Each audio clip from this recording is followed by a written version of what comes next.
penghujung tahun 2022 memasuki tahun 2023 ada beberapa hal yang ingin saya sampaikan. Yang pertama, antisipasi bencana cuaca ekstrim dan yang berkaitan dengan keselamatan lalu lintas, agar kita semuanya memberikan perhatian, memaksimalkan informasi cuaca dari BMKG sebagai peringatan dini, dan juga mitigasi bencana di seluruh daerah yang memiliki potensi bencana harus diperhatikan,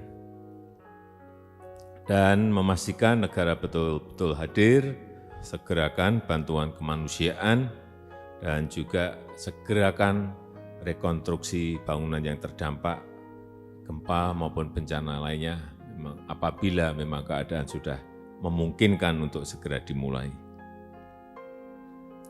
Yang kedua,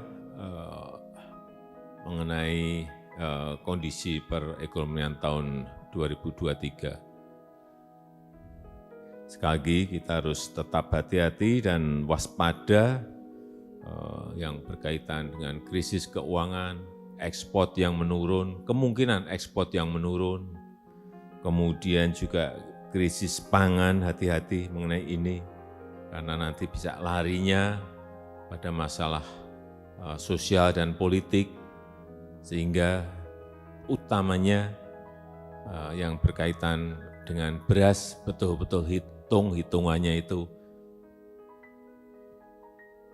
betul-betul hitungan lapangan. Jangan sampai perhitungan kita keliru sehingga kita tidak menyiapkan reserve, cadangan, dan pada suatu titik cadangan kita habis, dilihat oleh pedagang, dan akhirnya harga beras pasti akan naik. Ini supply dan demand pasti akan menyimpulkan itu. Kita tahu bahwa situasi dunia masih tidak baik-baik saja, sehingga sekali lagi saya minta seluruh policy yang berkaitan dengan masyarakat, hajat hidup orang banyak itu betul-betul dikalkulasi, dihitung betul-betul. Kuncinya sekali lagi kolaborasi antara kementerian dan lembaga, dan jangan terjebak pada ego sektoral. Lakukan konsolidasi data, konsolidasi policy, dan juga konsolidasi dari pelaksanaan atau implementasi. Yang ketiga, yang berkaitan dengan strategi besar di tengah situasi ekonomi dunia yang sedang bergejolak, saya ingin mengingatkan kembali yang berkaitan dengan konsumsi, peningkatan konsumsi, terutama yang berkaitan dengan belanja-belanja dari pemerintah, belanja APBN, belanja APBD, belanja BUMN, harus diikuti, dikontrol, agar bisa menaikkan konsumsi masyarakat, sehingga yang namanya pembelian produk-produk dalam negeri itu wajib. Tidak bisa ditawar lagi.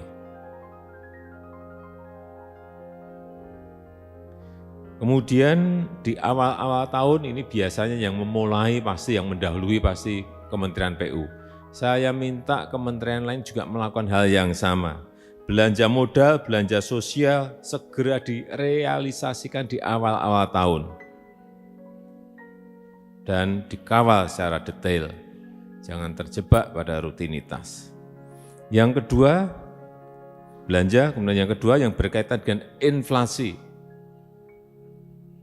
Saya minta kepada Mendagri untuk terus menyampaikan kepada kepala daerah dalam pengendalian inflasi. Ini sudah dilakukan, tapi ada beberapa daerah yang belum, tolong diberikan peringatan. Dan ini kelihatan sekali, inflasi dari 3 bulan yang lalu 5,9, lari turun ke 5,7, lari turun ke 5,4. Ini artinya melakukan, daerah sudah melakukan tetapi bisa masih diberikan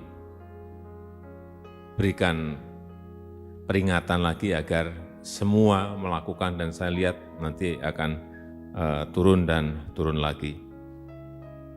Kemudian yang ketiga yang berkaitan dengan peningkatan investasi, karena kunci pertumbuhan ekonomi di 2023, selain tadi belanja yang menyangkut konsumsi, kemudian pengendalian inflasi, peningkatan investasi ini harus tidak bisa ditawar-tawar lagi karena ini sangat mempengaruhi growth kita. Sehingga yang namanya hilirisasi industri itu konsisten terus akan kita lakukan. Tadi pagi kita sudah berbicara mengenai setelah nikel, tadi pagi kita telah berbicara mengenai boksit, dan segera kita putuskan kapan akan kita larang ekspor bahan mentah dari boksit, segera akan kita umumkan. Karena investasi juga menyangkut pembukaan lapangan kerja yang sangat diperlukan saat ini. Kemudian yang keempat yang berkaitan dengan peningkatan ekspor. Kalau pasar-pasar besar kita, baik Tiongkok maupun Amerika, permintaannya turun, demandnya agak menurun atau drop, ya, mestinya Kementerian Perdagangan bisa menggeser, mengalihkan ke negara-negara lain yang kira-kira memiliki permintaan yang sama. Saya lihat punya potensi besar itu India, yang nggak pernah kita rutin kita lakukan pendekatan ke sana. Juga yang berkaitan dengan wisatawan mancanegara, ini yang berkaitan dengan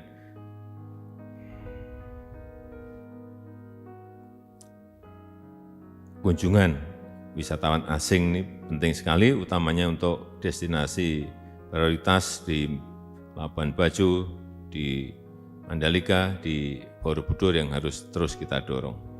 Yang terakhir, yang berkaitan dengan antisipasi dan mitigasi terhadap penanganan COVID-19 tetap terus kita lakukan, meskipun saya melihat ini sudah terjadi penurunan yang lumayan banyak, karena di 5 Desember kemarin setelah sampai naik ke 6.000 bahkan 7.000 per 5 Desember kemarin saya melihat sudah kasus hariannya sudah di angka 2.234. Kemudian percepatan vaksinasi booster tetap harus digerakkan agar imunitas masyarakat kita menjadi lebih baik. Saya rasa itu yang ingin saya sampaikan. Terima kasih.